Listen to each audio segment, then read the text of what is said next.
I found the world's most rugged inflatable expedition boat and built it into the ultimate fishing skiff. In this box, I have a world's first. This is a brand new boat from a brand new boat company called Silent North. Now, they have made one of the craziest inflatable boats that I have ever seen. It even has a cabin built right into the boat. This thing looks incredible. So this boat was just at ICAST, and I filmed it a little bit at ICAST. It was on display there, but they packaged it up and actually let me keep it. So I don't even know what's gonna come in this box. We got some cool stuff here. Yeah, we got some air pumps in here. Ooh, a nice stainless steel transom bracket for the motor. Let's get the boat out here. And I think this thing's pretty heavy. Let me see if I can get it out of here. All right.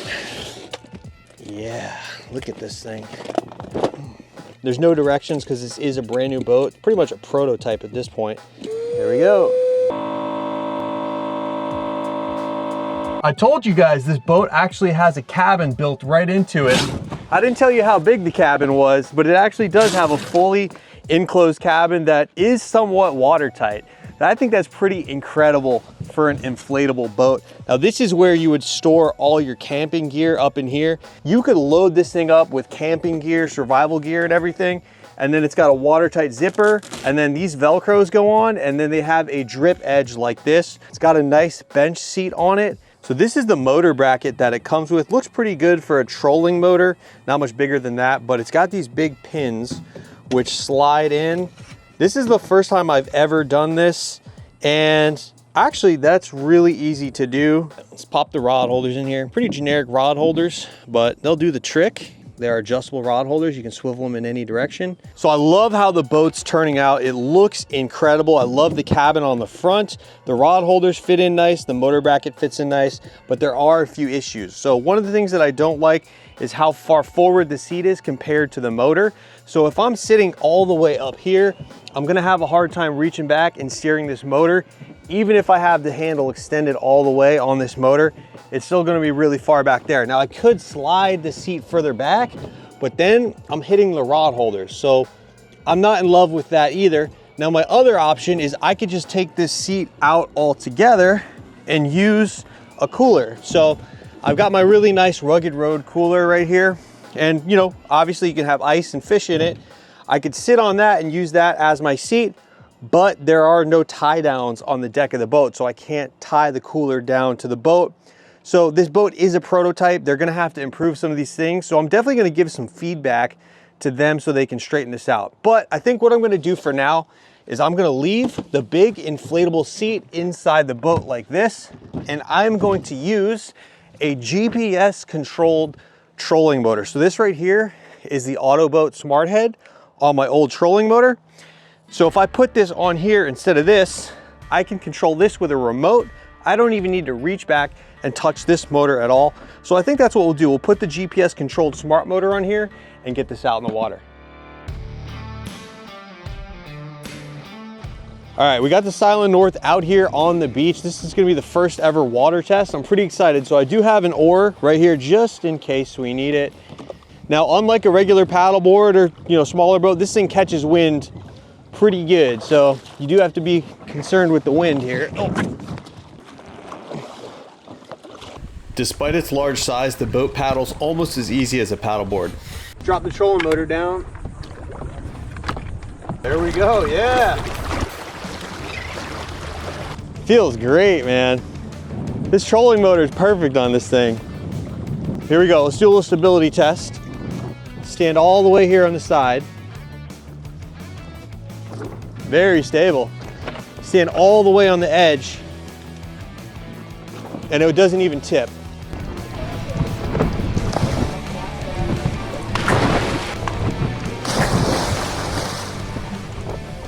While we were doing our stability test, a big storm blew in and it started raining really hard. But thankfully we had the dry storage compartment on the boat to keep our nice camera gear tucked away in. Once the storm blew through, we got on to go fishing. The Autoboat trolling motor on this boat was awesome. It allows me to keep my hands free, keep my eyes looking forward. I don't have to reach behind me to steer the motor, and I can just stand up and look around and look for the best place to go fishing next. Another amazing feature of the Autoboat is the GPS spot lock. Once you find a spot you like, just hit the GPS button and it'll GPS hold you right over that spot so you can focus on fishing and not steering the motor around. And the nice thing about the wide catamaran design of the Silent North boat is it's so stable. You can stand up on that seat and just fish, and it makes a great platform to work off of. The Silent North boat has a very shallow draft, so it allows you to get up into tight areas to go fishing.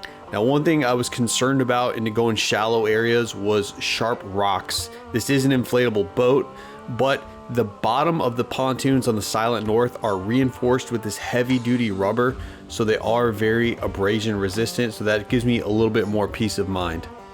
Okay, so I want to show you this. The Autoboat's working awesome. It's so nice controlling it with the remote and not having to reach my arm back there at the motor. And it's really nice to have the GPS lock too when you're fishing. Now, I wanted to show you what we got up here. So we have these molly loops here. So I actually have my tools clipped on here, pliers, fish holders, got my cameras tucked in here. And up in here, I've got my tackle box and some food tucked away in there. Nice and dry. So this thing is actually really amazing for fishing. I love having all the tools and phone and everything to access right here. Rod holders right there. Only thing we need to figure out with this boat is we need to have some type of battery tie down here. And then, like I said earlier, I want some tie downs in the deck so I could remove this seat and put a cooler. But right now, all we have is this inflatable bench, which is actually really stable. It's great for sight fishing. You can stand on this thing and you're really high up, and it's awesome for sight fishing, and it's really stable. You can see I can stand all the way out here on the edge, and this thing barely tips over, so it's incredibly stable. So I think as far as a fishing skiff goes, this thing is probably close to being the ultimate fishing skiff. The only thing left to do is to take this thing out into some waves and really thrash this thing around. But so far, I am really impressed with this Silent North boat. It's getting dark, guys. I have no lights on this boat yet, so it's time to get back in.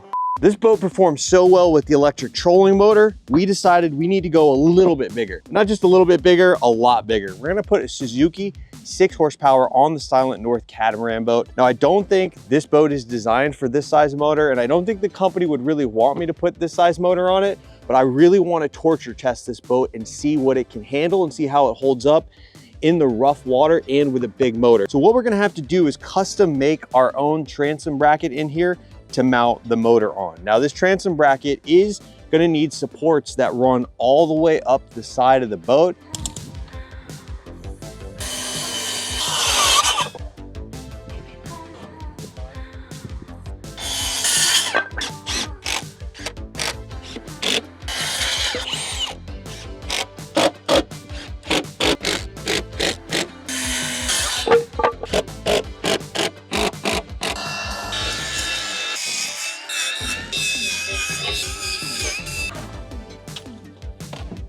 All right, so I think that's it. I think our bracket is nice and built and it's high enough, but not too high. And I think we're at the right spot. The anti-ventilation plate is right there at the bottom of the boat. Almost perfect. I can always cut the wood down a little bit or adjust the motor a little bit up and down. Now let's see, if we turn the motor, the propeller is not gonna hit the side of the boat. All right, I think that's looking pretty good.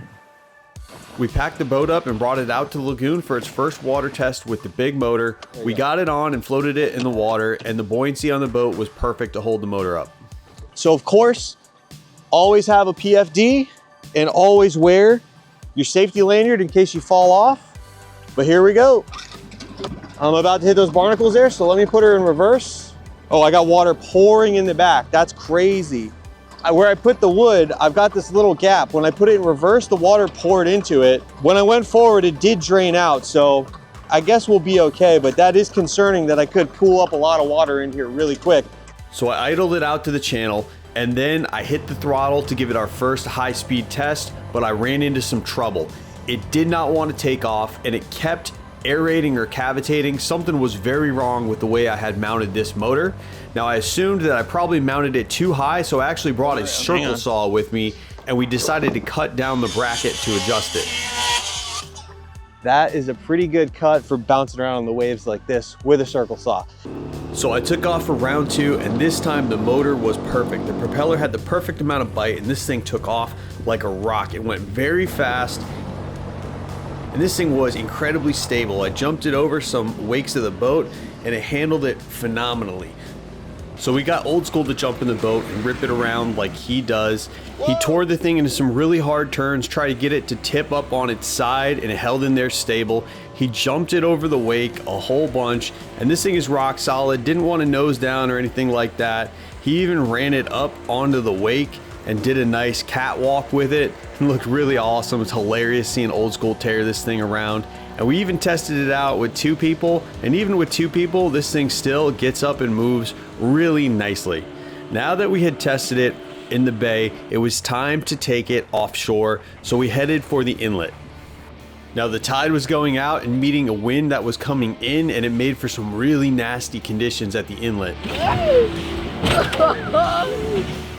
At this point, I really did start to get a little bit nervous because these waves are starting to get a little bit big, and I got a few launches on the Silent North.